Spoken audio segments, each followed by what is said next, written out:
our children need today in order to be successful tomorrow? Wales is in a state of change with the creation of the new curriculum, the biggest change in education for decades. Now is our chance to change the way our children learn and become part of society. So let's take Ben. Ben is eligible for free school meals. On entry to school, he has already arrived below average in language and communication, and he is less likely to meet expected levels, especially in language and communication, than his peers from a more affluent background. So Ben goes to a school where, unfortunately, he doesn't have enough high-quality oracy experiences, but Ben's peers do. This is where high-quality oracy experiences really interact with the advantage gap, especially in terms of learners accessing the curriculum. Ben's peers go on to access and engage with the curriculum and go on to reap cognitive gains, for example, improve results in maths, English and science. They will retain and develop subject-specific vocabulary and find the application of skills like reasoning far easier.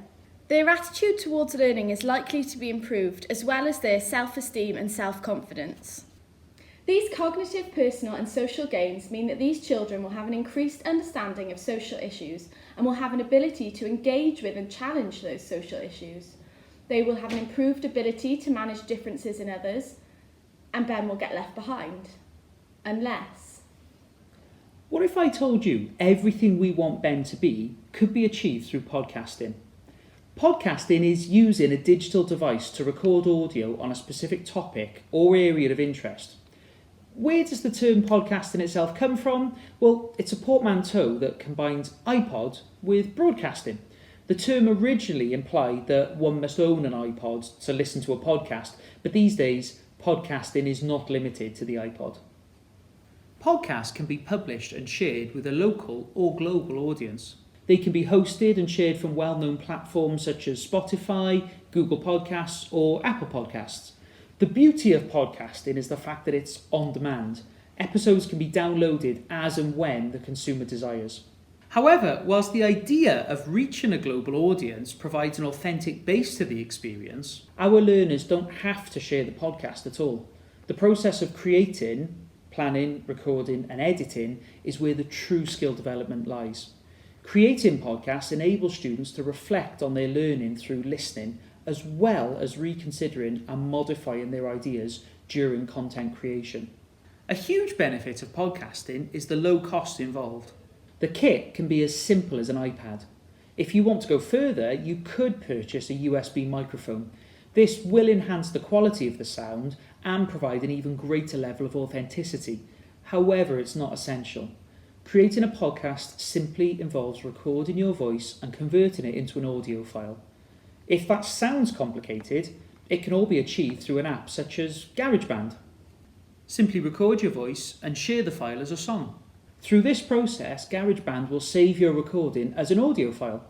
Ben can then share this file with his class, the school community, or, as mentioned earlier, upload it to a popular hosting platform to share with the world. Ben now has a voice. Ben's views and experiences can be shared. Ben matters. So let's summarise how podcasting can support Ben. Podcasting is easily accessible. Ben simply needs to talk into a device or microphone. There's no live audience, so nervous learners like Ben are far more comfortable talking. My experience supports this. Through my own research into the link between confidence and podcasting, one child told me, "I feel more confident talking in front of everyone because really I've been talking to the whole class for the last 3 weeks now." Another said, "I feel more confident because everyone in year 6 could hear me on the podcast, so there's no difference talking to people in person." And another stated, "I feel more confident because hearing my voice is the same as talking in front of the class, and I've done that now." The kit required is limited. The cost is low and no expertise is needed. Ben can review, re-record and edit his podcast until he's produced a piece of audio that meets his high standards. This gives him full ownership of the process, empowering Ben to express his views, knowledge and experiences the way he wants to. So I've seen how podcasting can improve oracy and confidence.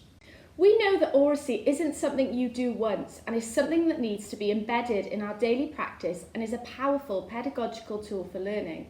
We know it's essential for effective learning to take place because there is that link between thought and language, and that ability to communicate is key. Podcasting can be used to boost all learners' high-quality oracy experiences and is an easy and therefore equitable tool that allows every child in Wales to have those high-quality experiences, which maximises access to the curriculum. We're not saying that podcasting can mitigate or solve Ben's circumstances, or that podcasting done once will solve any oracy deficiencies within a school. However, it is a simple, accessible and effective way to give learners those high quality experiences that do mitigate and work against Ben's odds. By teaching Ben to become a more effective speaker, we empower him to better understand himself, others and vitally, the world around him. Engaging with the world around them is a cornerstone of the new curriculum in Wales. And we know that with high quality oracy experiences, Ben would understand and engage with wider social issues.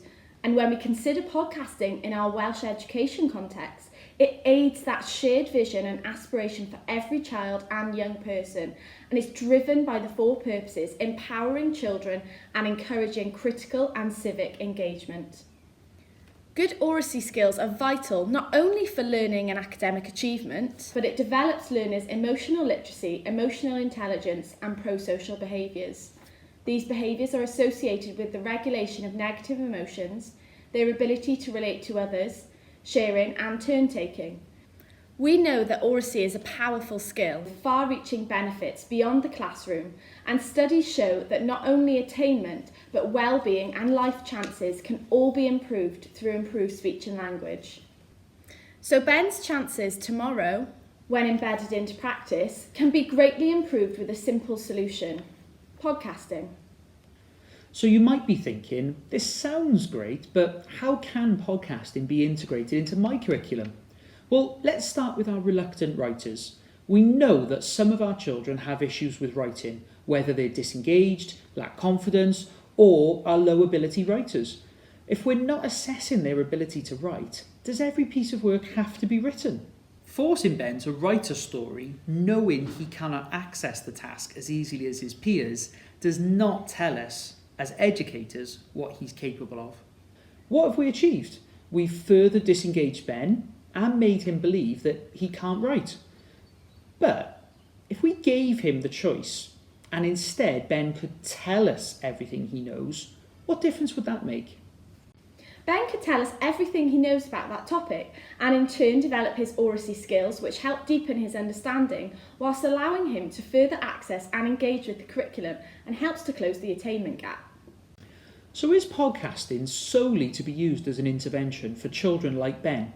Well, we don't want to single out the Bens. Every child could benefit from podcasting, so why not build it into your topic?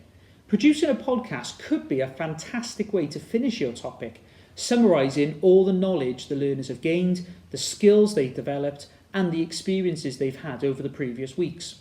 Imagine the enthusiasm your learners would have to finish the topic by planning, editing, and creating a podcast and showing off all their knowledge as experts to share with the school and even their families.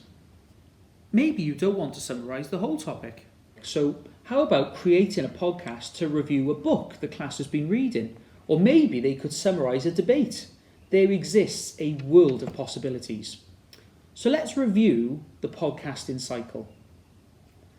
It's important to start by giving your class a chance to listen to a podcast, as a group or individually. They should then have the opportunity to reflect on what they've heard. What did they like? What would they change or improve?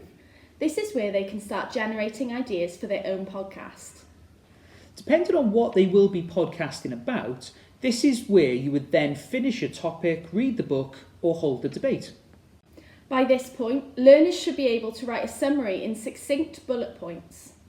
Having highlighted the key information, they will then produce a script.